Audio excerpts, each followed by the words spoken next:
دلوقتي احنا بنشرح لو حد دلوقتي جه يسألك بحاجه، بطوبه بقى، بحاجه، باي حاجه قدامه، فانت هتتفادى منها ازاي؟ طبعا محمد هيحدف حسام، حسام واقف وضع استعداد اللي هو الوضع بتاعنا. وضع الاستعداد ده لو انت واقفه صح هتفادي اي ضربه او اي خبط. هنشوف دلوقتي محمد هيحدفها فين وحسام هيتعدى منها ازاي. ابدا.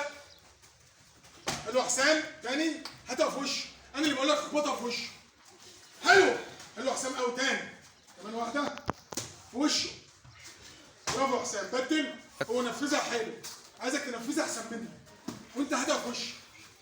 ها لا تحدفها في وشه عشان يفادها، ما اشوف هيفادها صح ولا لا. ها حلوه، برافو. انت بتاخد خطوتك صح عشان ما تقعش يا حمار. ابدا. احسن الحدفه احسن.